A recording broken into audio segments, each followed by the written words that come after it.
So this is Anna. She is my co-worker and she is back due to popular demand. In fact, there were people that were threatening to riot because you haven't been back in so long. Does that make you feel happy? Guess so. Okay, cool. Well, what are we doing today? We're gonna do some sim racing, and I believe we're gonna go through different tiers of sim racing to see how I think it is, because I haven't spent much time doing this stuff. Yeah, Anna's actually a complete noob. I don't think she's ever used any sim racing gear before. Ooh, no. And what better way to start off Anna's sim racing journey than with the ubiquitous Logitech G29. Logitech has been churning out some version of this wheel for well over a decade now, which means it's where a lot of people start their sim racing journey. You can buy the wheel and pedal set for $320 US, but it often goes on sale for well below that. And for that you get some pedals, which, I don't know, their most notable feature being that if you step on them, they make your fake car drive. Oh, they do also stick to carpet quite nicely. The wheelbase uses a good old gear system to produce force feedback, which is pretty out of fashion at the moment. Everybody wants some of that direct drive action these days. I'm curious how much the difference is going to matter to Anna later on. But generally, aside from some pretty questionable plastics in the build, these Logitech wheels tend to be bulletproof. Now, a quick note on the test setup. I did accidentally mount the G29 with a little bit of mouse pad underneath it, which meant the wheel was pretty flimsily attached to the desk, which I didn't realize was because of the mouse pad until after we did the filming. So when Anna complains about the flimsiness of the G29, bear in mind that it's partially due to an ID10T issue on my part, although even when properly mounted, the G29 is way less secure than the stands we'll test later on. Hold handbrake. And then when it gets down to 0, it'll tell you go. Now, oh. It did tell me. Hey, there we go. We're moving. Okay, this is like the hardest game we possibly could have given you to try this out on. But okay, so first impressions, how does it feel compared to what you're used to a car feeling? I wish there was more pedal. Like, I wish I could feel things in the pedal, because I feel like all I'm relying on to know how fast I'm going is speed. Well, sorry, it's the sound of the...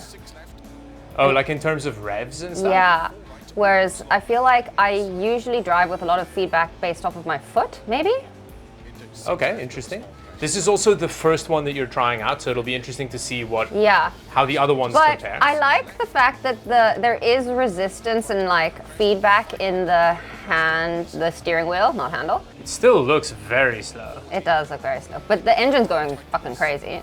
I mean, beep crazy. Oh no. You've got full throttle? Ooh, I don't know what that means. Your foot's all the way down? No. Now I'm full throttle. Oh my god, yeah, now it's okay. so fast! Oh my god! I just baited you into a crash there. I was just kidding. Okay, you were deliberately driving slowly. It's not an input issue. That makes sense. Okay, we're good. I then lowered the desk to give Anna a slightly less granny driving position. How does the driving position feel now? Is it a The bit driving better? position feels better. Am I supposed to slow down on the corners? Yeah. So this is one of the things about being a noob testing this, is that the main difficulty is just driving the vehicle. It's just, ooh! Ooh. It really is. Whoa, it's so mean. But yeah, I mean, you're driving very quickly. Like, you were going 150 kilometers per hour there. Like, if you compare that to how you normally drive. That's true. So no wonder the car behaves so differently. Sorry. It sounds so angry. Okay, wait, so how fast? Oh my god, I'm going so fast.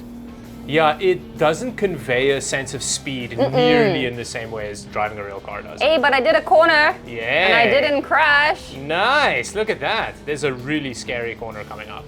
How can you see? So just no, I know the track. Slow down, slow down. I warned you. What? Yeah, but I wasn't sure if the corner was coming up now or if it was coming up like I said, there's a very scary corner coming up. But yeah, coming up could be in like 10 minutes. No, that's fair, that's fair. Next time when I say that, I mean like Now. brake now, yeah. Like Okay. brake soon. Prepare. Don't go so fast. Exactly, yeah. This one was really fun. Cool, I'm glad. So you prefer this to Dirt Rally?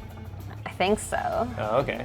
Cool, well, that's the wrong answer. But anyway, with that, let's swap to a different base setup.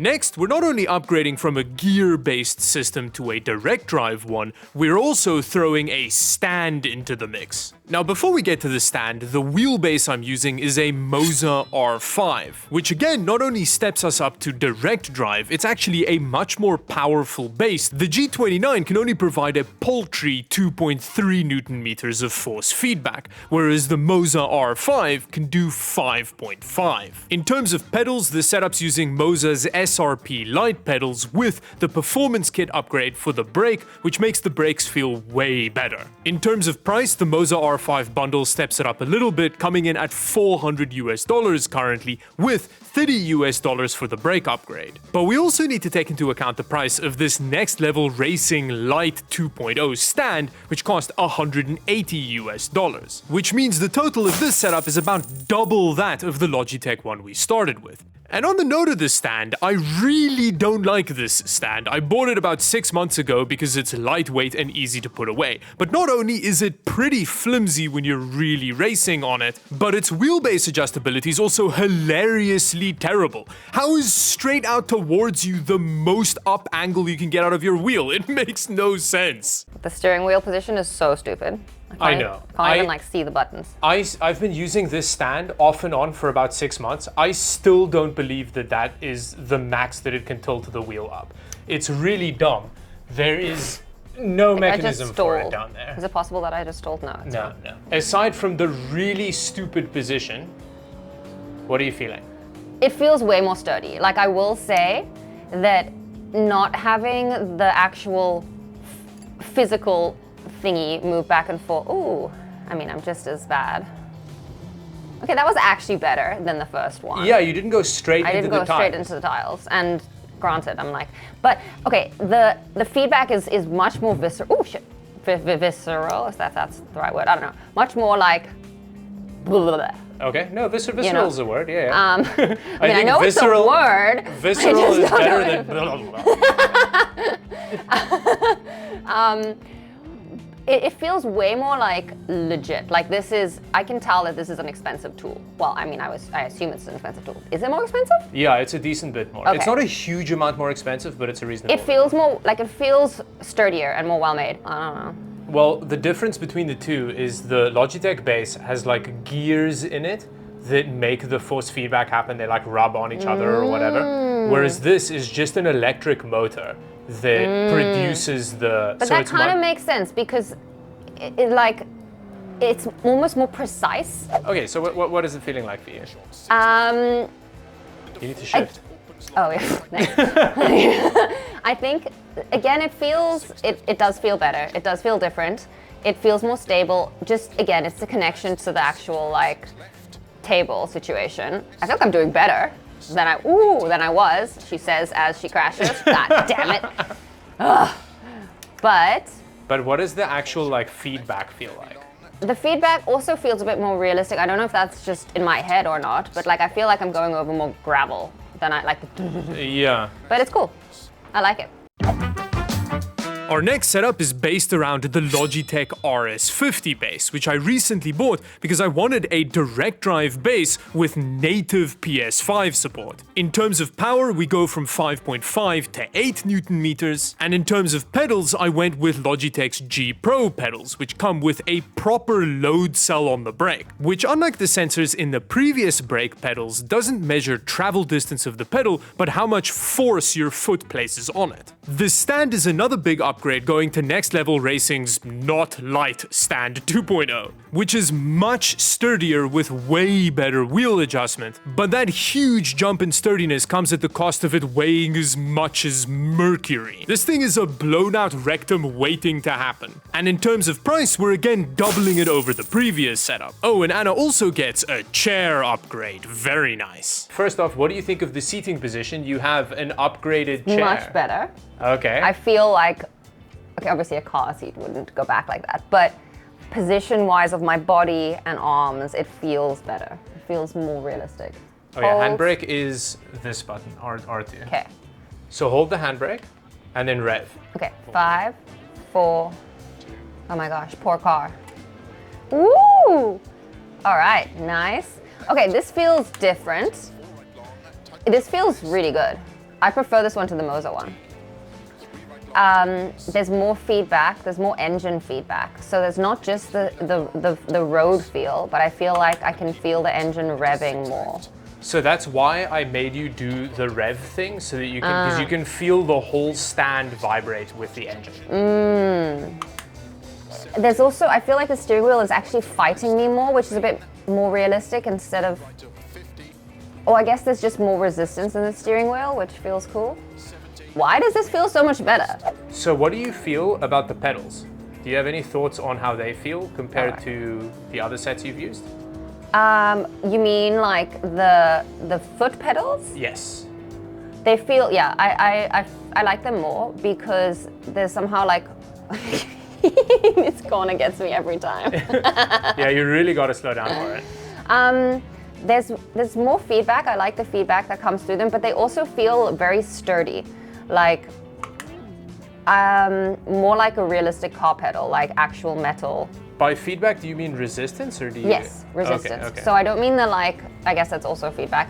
I don't mean the like, yeah, the resistance. The vibration. Yes, the vibration. So is this your like, in terms of how the wheel feels in Assetto Corsa? There's not as much feedback because it's not dirt, like the ground feels smoother. Yeah. But the car feels so much more responsive. Driving position and stuff, is there more? Oh, so much better. This just feels so fun and comfortable. The other ones felt like, ooh, don't let go of the steering wheel, kids. Yeah. So do you think, devil. Yeah? what part of the setup, of this setup, do you think contributes the most to the improvement? I do think it's the wheel. I feel like even the wheel and the body thing on that other red stand would still feel better than the Moza wheel because the feedback feels so different. Like I feel like I'm a better driver with this wheel because the feedback on the road is better. Like I can feel where the tires are. But the driving position, the stand like is way nicer. The pedals feel good. So Anna, are you excited to go to the big one? Always. Bigger is always better. Wow, that hurts me in the soul. It's finally time for the big boy setup, the full sim racing stand. I've done a bunch of videos on it before, but in short, the stand itself is the Track Racer TR120S with a bunch of accessories. The wheelbase is Moza's R16 with 16 Newton meters of power. That's connected to a Moza CS V2P steering wheel and Moza's full SRP pedals. But my favorite part of the setup is the Moza HGP shifter. Now I'm not entirely sure what the whole thing cost, but some quick addition puts it at $2,600 US. But that's a conservative estimate and doesn't include like the monitor. Here, you have to use a manual gearbox. Now you can drive a manual car, so it should be okay, but it's a bit excited. Yeah, it's a bit weird because the clutch doesn't have like a bite point and stuff. Oh. So just push the clutch down. Are you in gear? Okay, there you go. That went into fourth. Feels different. Yep, feels different. This is so cool.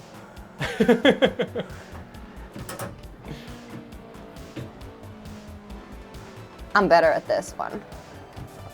Woo!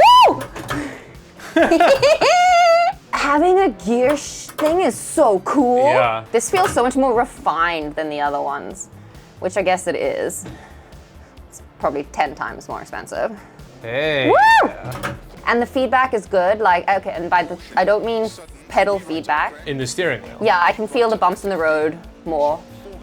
But that's, oh. Whoa, it fights you.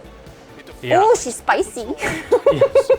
And that steering wheel, so that base is rated for 16 Newton meters. Okay. It's currently set at like 40% power.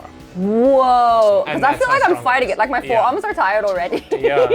I then changed to a Dirt Rally 2 preset in Moza's software. I actually think I preferred the steering. It felt harder.